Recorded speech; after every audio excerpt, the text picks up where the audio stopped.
Good morning बच्चों।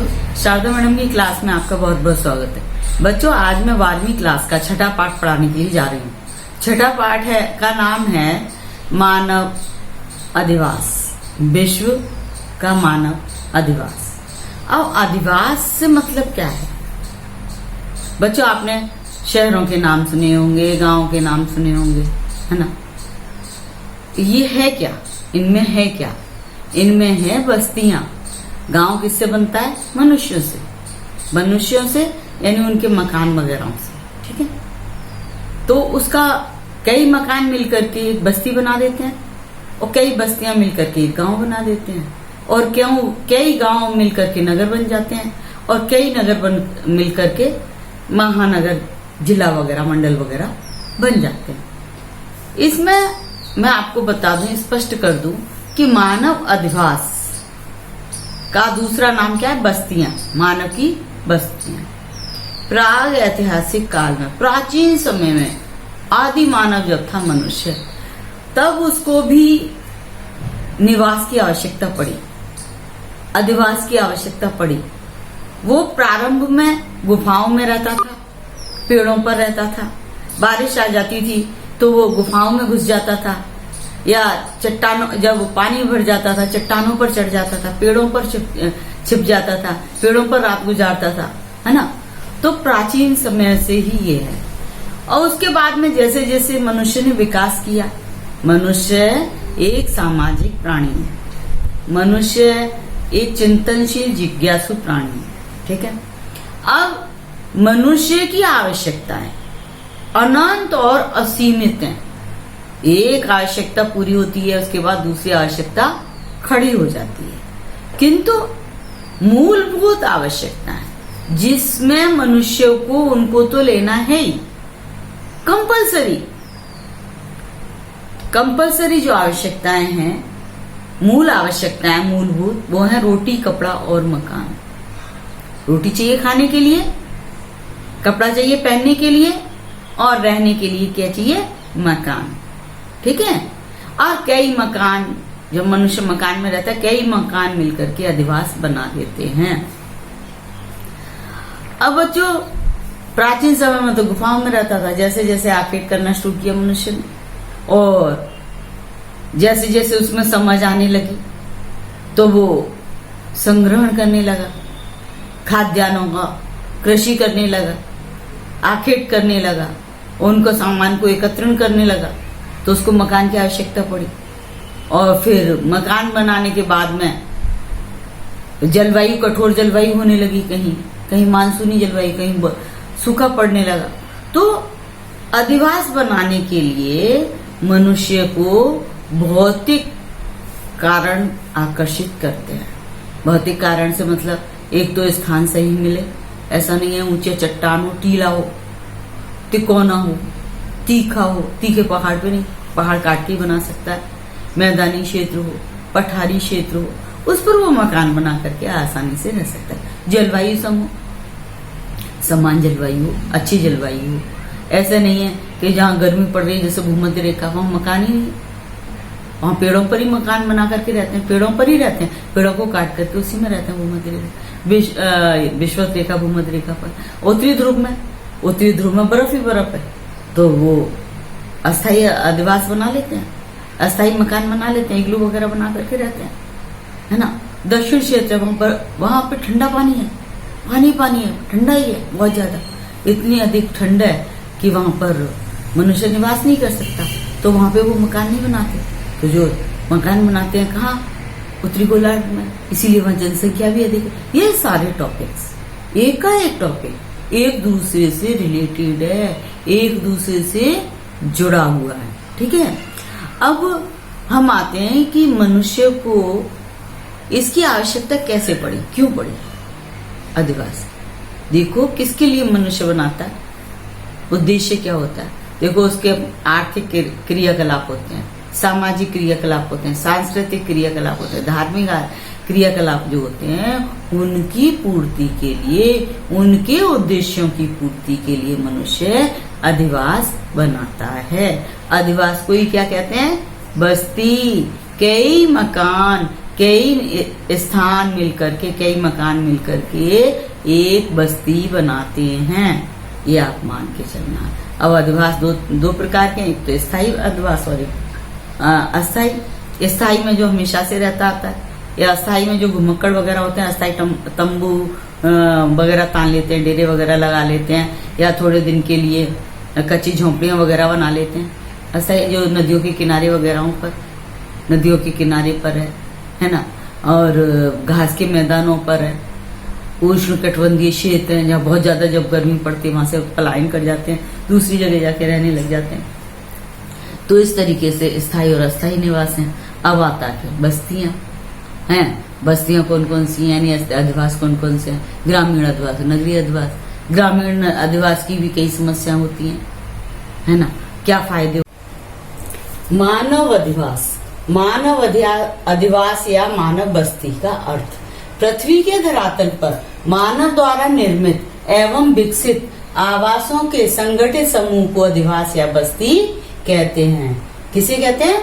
मानव अधिवास या मानव बस्ती पृथ्वी के धरातल पर मानव द्वारा निर्मित एवं विकसित मानव आवासों के संगठित समूह को अधिवास या बस्ती कहते हैं। पृथ्वी के धरातल पर मानव द्वारा निर्मित एवं विकसित आवासों के संगठित समूह को अधिवास या बस्ती कहते हैं। अब आता है दूसरा, अधिवास से ही संबंधित है। मानव अधिवास से आप क्या समझते हैं? परिभाषा देते हुए समझाइए। ऐसे क्वेश्चन आ जाते हैं। तो ऐसे क्वेश्चंस में यही है कि मानव अधिवास और मानव बस्ती का अर्थ बता दिया, उसके बाद में इसके बारे में समझा दिया। मानव अधिवास स्थायी या अस्थायी या एकांकी या संकुल भी होते हैं।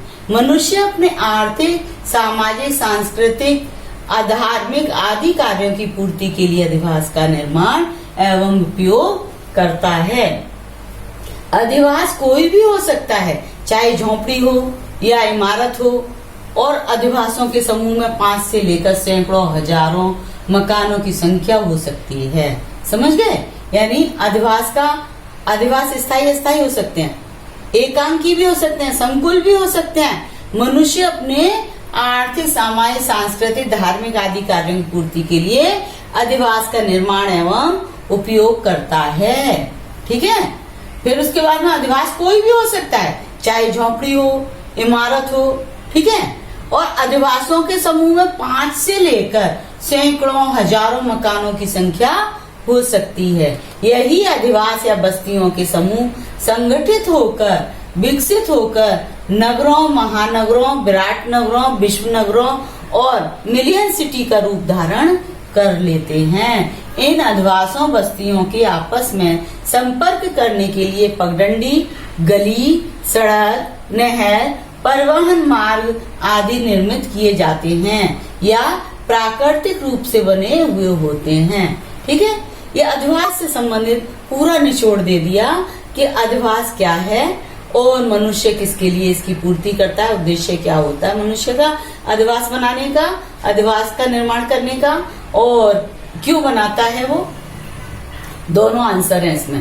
पहला, मानव बस्ती किसे कहते हैं, तो ये बता दिया, पृथ्वी के धरातल पर मानव द्वारा निर्मित एवं विकसित आवासों संगठित समूह को अधिवास या बस्ती कहते हैं। अब आता है दूसरा कि मानव जो अधिवास होता है वो स्थायी होता है, कितने प्रकार का होता है? स्थायी भी हो सकता है, अस्थायी भी हो सकता है, एकांकी एवं संकुल भी हो सकता है। 2 क्वेश्चन बन गए। तीसरा क्वेश्चन, मनुष्य क्यों इसका अधिवास का निर्माण करता है? मनुष्य अपने आर्थिक, सामाजिक, सांस्कृतिक, धार्मिक आदि कार्यों की पूर्ति के लिए अधिवास का निर्माण करता है और उसका उपयोग करता है। किसके लिए? आर्थिक, सामाजिक, सांस्कृतिक, धार्मिक आदि कार्यों की पूर्ति के लिए वो अधिवास का निर्माण भी करता है और उसका उपयोग भी करता है। ठीक है।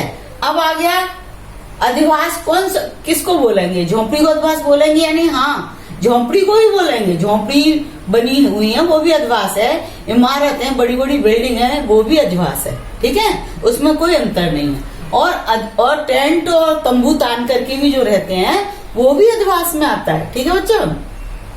और अधिवासों के समूह में 5 से लेकर सैकड़ों, हजारों मकानों की संख्या हो सकती है। यानी एक अधिवास के समूह में कितने मकान होने चाहिए। तो वो कह रहा है कि 5 से लेकर सैकड़ों, हजारों, लाखों मकानों की संख्या हो सकती है। यही अधिवास या बस्तियों के समूह संगठित हो जाते हैं।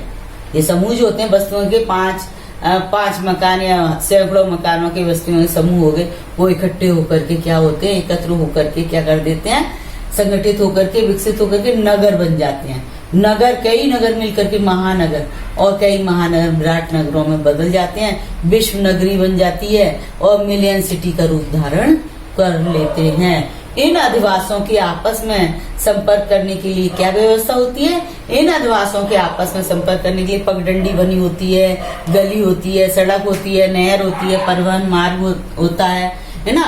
ये या तो निर्मित किए जाते हैं या प्राकृतिक रूप से बने हुए होते हैं। ठीक है बच्चों। अब आता है दूसरा, मानव अधिवास की परिभाषा। परिभाषा के लिए पूछी जा सकती है या परिभाषा देकर के पूछा जा सकता है ये कथन किसका है, तो इसलिए परिभाषा ढंग से याद करना। प्रोफेसर विडाल डी ला ब्लास द्वारा ये परिभाषा बनाई गई है। क्या है? किसकी? मानव अधिवास की। कि मानव द्वारा स्वयं के आवास एवं संपत्ति को रखने के लिए निर्मित संरचना से है। यानी अधिवास क्या है? मानव अधिवास मानव द्वारा स्वयं के आवास, यानी आवास यानी रहने के लिए, और संपत्ति को रखने के लिए निर्मित संरचना से है। ठीक है। अब हडसन, ये भी भूगोलवेत्ता, इन्होंने क्या कहा है? इन्होंने भी मानव अधिवास की परिभाषा दी है।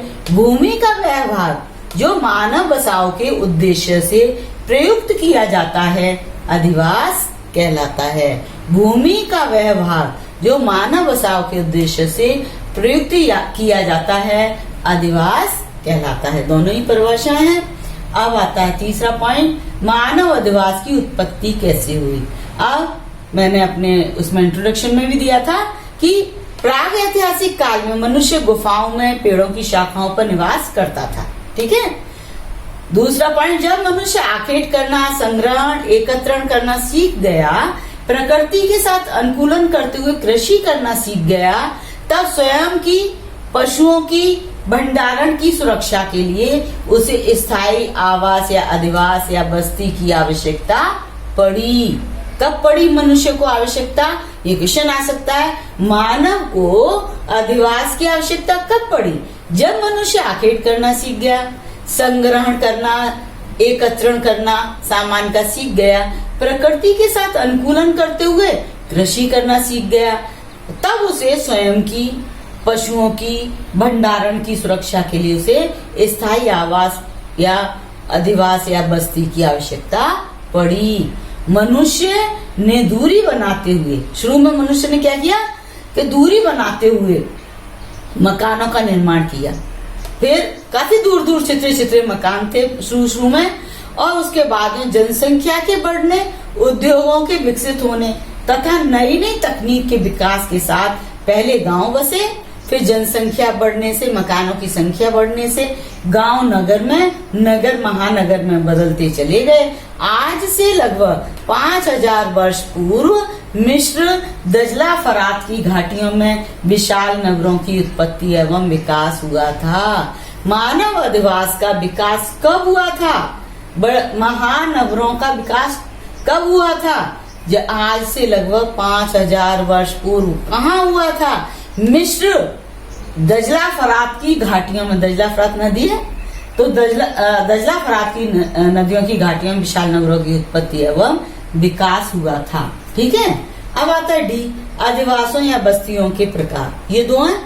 अस्थाई, अस्थाई अधिवास क्या है? घुमक्कड़ पशुचारण हेतु जनजातियों द्वारा मौसम के अनुरूप अपने स्थायी निवास को छोड़कर अस्थायी निवास, कुछ महीनों के लिए अस्थायी अधिवास बस्तियों का निर्माण किया जाता है। यानी घुमक्कड़ लोग जो होते हैं, जैसे उत्तरी ध्रुव, वहाँ केवल 3 महीने के लिए गर्मी होती है। गर्मी भी बहुत थोड़ी सी, कितनी 1 डिग्री 2 डिग्री टेम्परेचर होता है ना। तो वो उस समय थोड़ी सी घास उगाती है, तो वो अपना स्थान छोड़ के, बर्फीले स्थानों को छोड़ करके वहां आ जाते हैं और अपना शिकार वगैरह करते हैं। तो अस्थायी निवास बना के वापस वो चले जाते हैं। ठीक है। और ऐसे ही कालाहारी मरुस्थल के वो भी ऐसा ही करते हैं। जितने भी जनजाति हैं वो सारी ऐसे ही निवास करती हैं, अस्थाई निवास, अस्थाई बस्तियों में वो निवास करती हैं। विश्व के अस्थाई जो अधिवास हैं वो बता दिया। अब राजस्थान के मारवाड़ में रेवाड़ी, गायरी तथा बंजारे पशुचारण हेतु मूल स्थान छोड़कर प्रवास के दौरान अस्थाई अधिवास बनाते हैं। सामाजिक, आर्थिक, धार्मिक कार्यों की पूर्ति हेतु भी अस्थाई अधिवास बनाए जाते हैं। ऐसा पूछा जा सकता है, अस्थाई अधिवास कौन कौन बनाते हैं, कहाँ बनाए जाते हैं? तो पहला तो आ गया जनजातियां बनाती हैं, दूसरा आ गया राजस्थान में मारवाड़ी में रेवाड़ी, गायरी, राजस्थान के बारे में पूछ लिया जाए। राजस्थान में अस्थाई निवास कौन कौन सी जनजातियां बनाती है? रेवाड़ी है, गायरी है और तथा बंजारे पशुचारण हेतु। ठीक है। और उसके अलावा भी कौन सा कार्य हेतु अस्थाई अधिवास बनाया जाता है? सामाजिक है, आर्थिक है, धार्मिक कार्य की पूर्ति हेतु अस्थाई अधिवास बनाए जाते हैं। जैसे सामाजिक है, कोई मेला वगैरह लगता है, महीने महीने भर के लिए एग्जीबिशन लगती है, नुमाइश वगैरह लगती है, या कोई आर्थिक कार्य कहीं पर लगाते हैं, मेले वगैरह लगाते हैं, है ना। धार्मिक कार्य के लिए कहीं पूजा स्थल वगैरह होता है, वहां पर तो अस्थाई मेले लग जाते हैं, तो वहाँ अस्थाई अधिवास भी बन जाते हैं। ठीक है। अब आता दूसरा स्थायी अधिवास। स्थायी कृषि के साथ ही स्थायी अधिवास की उत्पत्ति हुई, यानी स्थायी कृषि के साथ ही स्थायी अधिवास की उत्पत्ति हुई। स्थायी अधिवास ही मानव की सभ्यता और संस्कृति का प्रतीक है। अब क्वेश्चन आ सकता है, स्थायी अधिवास की उत्पत्ति कब हुई? तो स्थायी कृषि के साथ ही स्थायी अधिवास की उत्पत्ति हुई। ठीक है। फिर मानव की सभ्यता संस्कृति का प्रतीक क्या है? मानव की सभ्यता और संस्कृति का प्रतीक स्थायी अधिवास है। ठीक है। फिर स्थायी अधिवास के विकसित होने के क्या कारण है?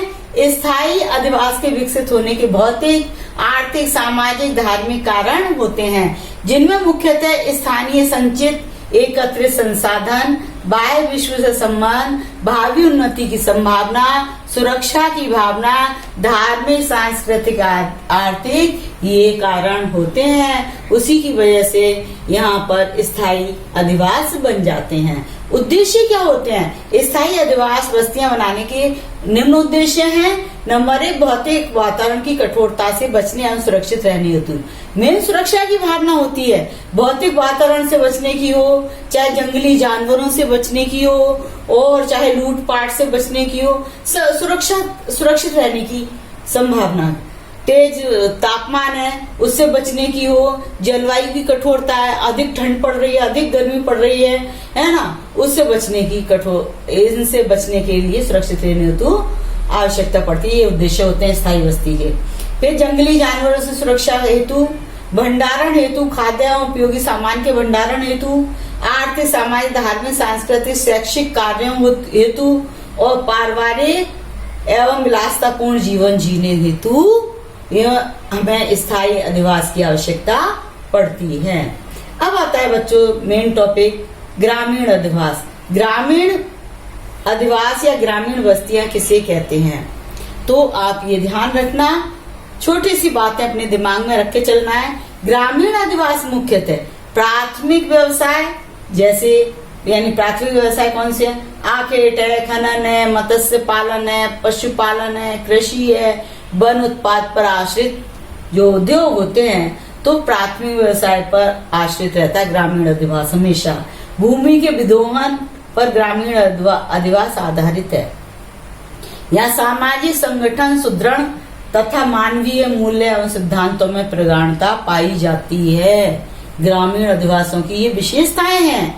कहाँ ग्रामीण अधिवास की क्या विशेषता है? प्राथमिक व्यवसाय में लगे हुए लोग यहाँ रहते हैं, उनकी बस्तियां होती हैं। प्राथमिक व्यवसाय क्या है? आखेट, खनन, मत्स्य पालन, पशुपालन, कृषि, वनोत्पाद। ठीक है। और फिर ग्रामीण अधिवास किस पर आधारित होते हैं? भूमि विदोहन पर। कृषि भी भूमि पर होती है, उसका उपजाऊपन वगैरह लिया जाता है, वनों से लकड़ी वगैरह काटी जाती है, अन्य उत्पाद लिए जाते हैं। पशुपालन भी किया जाता है, आखेट किया जाता है, शिकार किया जाता है, खनन, माइंस वगैरह जो होती हैं उनका क्या करते हैं? विदोहन करते हैं। और यहाँ सामाजिक संगठन और सुदृढ़ होता है और मानवीय मूल्य सिद्धांतों में प्रगाढ़ता पाई जाती है। अब आता है ग्रामीण अधिवास के प्रकार। देखो बच्चों, दो चीजें हैं मेन इसकी, ग्रामीण अधिवास के प्रकार और ग्रामीण अधिवास के प्रतिरूप। बच्चे कंफ्यूज हो जाते हैं ग्रामीण अधिवास के प्रतिरूप में और ग्रामीण अधिवास के प्रकार में अंतर करने में कंफ्यूज होते हैं। तो पहले प्रकार समझ लें। मकानों की संख्या के और उनके बीच की दूरी के आधार पर निम्न प्रकार, यानी मकानों की संख्या और उनके बीच की दूरी के आधार पर ये निम्न ग्रामीण अधिवास के प्रकार है। नंबर 1 सघन गुच्छित अधिवास, नंबर 2 प्रकीर्ण एकाकी अधिवास, नंबर 3 मिश्रित अधिवास और पल्ली अधिवास। मौखिक बता दूं, सघन का मतलब है एक ही जगह पर बहुत सारे मकान बने हुए हों गांव में, है ना। देखा होगा गांव बस्ती जहाँ होती है, ग्रामीण बस्ती, वहाँ एक ही जगह पर आधे किलोमीटर के अंदर में ही काफी मकान बने हुए होते हैं, ठीक है। तो सघन और गुच्छित अधिवास में आते हैं। प्रकीर्ण एकाकी, गांव में कुछ मकान काफी दूरी दूरी पर होते हैं, खेतों के आसपास होते हैं, तो प्रकीर्ण हो जाते हैं। कुछ में मिश्रित अधिवास होते हैं, कुछ जगह गुच्छित भी होते हैं, सघन भी होते हैं, और कुछ बिखरे बिखरे भी। फिर आगे जाके फिर सघन मिल जाते हैं, फिर बिखरे बिखरे मिल जाते हैं, तो मिश्रित अधिवास हो जाते हैं। फिर पल्ली, छोटे छोटे अधिवास, छोटे छोटे मकानों का एक समूह, बस्तियों का एक समूह मिलकर के पल्ली बन जाता है। थोड़ा नगर टाइप में बन जाता है, थोड़ा बड़ा सा गांव होता है जहाँ पर कई बाड़िया वगैरह होते हैं, कई बाड़ वगैरह होते हैं, और वो पल्ली के रूप में बन जाता है। सघन, गुच्छित और पुंजित, संहत, संकेंद्रित, संकुलित अधिवास, ये एक ही नाम है। सघन अधिवास या गुच्छित अधिवास या पुंजित अधिवास, संहत अधिवास या संकेंद्रित अधिवास या संकुलित अधिवास, ये एक ही नाम है। ये अधिवास उपजाऊ समतल मैदानी भागों में जहाँ जल की मात्रा पर्याप्त हो, यहाँ मकान वहां पाए जाते हैं। मतलब ये अधिवास उपजाऊ समतल मैदानी भागों में जहाँ जल की मात्रा पर्याप्त हो वहां पाए जाते हैं। यहाँ मकान पास पास होते हैं। यहाँ सड़कों का निर्माण, सामाजिक धार्मिक स्थान भी बने होते हैं। सड़कों का निर्माण भी होता है, सामाजिक धार्मिक स्थान भी बने होते हैं। आवासों की संख्या 40 से 50 होती है। जनसंख्या 1000 से 3000 तक होती है। ये अधिवास मुख्यतः भारत में सतलज गंगा का मैदान, मालवा का पठार, विंध्यन पठार, नर्मदा घाटी, राजस्थान के मैदानी भागों में पाए जाते हैं। एक बार फिर से, सघन या गुच्छित या पुंजित या संहत या संकेंद्रित या संकुलित अधिवास, यह अधिवास ये क्या ग्रामीण अधिवासों के प्रकार हैं। तो ये ग्रामीण अधिवासों के प्रकार हैं ये। तो यहाँ मकान पास पास होते हैं और समतल मैदानी भागों में जहाँ जल की मात्रा पर्याप्त होती है वहां होते हैं। सड़कों का निर्माण होता है इनमें, इन मकानों के आसपास, और सामाजिक धार्मिक स्थान भी यहाँ बने होते हैं। आवासों की संख्या 40 से 50 होती है। जनसंख्या 1000 से 3000 तक होती है। ये अधिवास मुख्यतः भारत में सतलज गंगा का मैदान, मालवा का पठार, विंध्यन पठार, नर्मदा घाटी, राजस्थान के मैदानी भागों में पाए जाते हैं। अब आता है दूसरा, प्रकीर्ण एकाकी अधिवास। ये चित्रे एवं एक दूसरे से दूर बनाए जाते हैं, एकाकी होते हैं। व्यक्ति स्वतंत्र जीवन यापन करते हैं। सहयोग की भावना इनमें कम होती है। यहाँ रहने वालों में छुआछूत, ऊंच नीच की भावना पाई जाती है। ये अधिवास मुख्यतः संयुक्त राज्य अमेरिका, कनाडा के प्रेरी प्रदेश, एशिया के घास के मैदान, भारत में गंगा के खादर क्षेत्र, हिमालय के पर्वतीय तराई क्षेत्र या भावर क्षेत्र, अर्जेंटीना यानी मध्य दक्षिणी अमेरिका के अर्जेंटीना के पंपाज के मैदान, ऑस्ट्रेलिया के डाउन्स, दक्षिण अफ्रीका के वेडल्स, राजस्थान के उदयपुर, राजसमंद, डूंगरपुर, प्रतापगढ़, बांसवाड़ा जिलों में मरुस्थलीय प्रदेशों में पाए जाते हैं। अब आता है तीसरा, मिश्रित अधिवास। अर्धसघन या अर्ध केंद्रित अधिवास भी कहते हैं इनको। किसी परिवार की संख्या बढ़ने से आवासों की संख्या बढ़ जाती है। ये अधिवास परिवारीय कारणों से बनते हैं, जैसे कोटा में। फिर आता है पल्ली।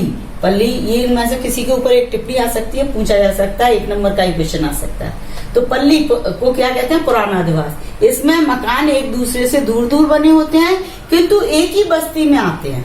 बस्ती के अलग अलग भागों में अलग अलग जाति के लोग रहते हैं। ये अधिवास पर्वतीय प्रदेशों की निचली घाटियों में, खनन क्षेत्रों में पाए जाते हैं। फिर आता है ग्रामीण अधिवासों के प्रतिरूप। प्रकार तो 4 बता दिए। प्रतिरूप बसाव की आकृति के आधार पर है, ठीक है। ये मकानों की संख्याओं के आधार पर प्रकार है, और ये बसाव की आकृति कैसी बसी हुई है उस पर आधार किए गए विभाजन को अधिवास का प्रतिरूप कहा जाता है। अधिवास का प्रतिरूप किसे कहते हैं? बसाव की आकृति के आधार पर किए गए विभाजन को अधिवासों के प्रतिरूप कहा जाता है। ग्रामीण अधिवासों के प्रतिरूपों का निर्धारण प्राकृतिक, ऐतिहासिक, सामाजिक, सांस्कृतिक, परिवहन मार्ग, धार्मिक स्थल के आधार पर करते हैं। आकृति के आधार पर ग्रामीण अधिवासों के निम्न प्रतिरूप हैं होते हैं, और क्या समस्याएं होती हैं उसका जिक्र हम इसी में करेंगे। इस वीडियो में, इस पार्ट 1 में हम केवल ग्रामीण अधिवास को पढ़ेंगे। ओके।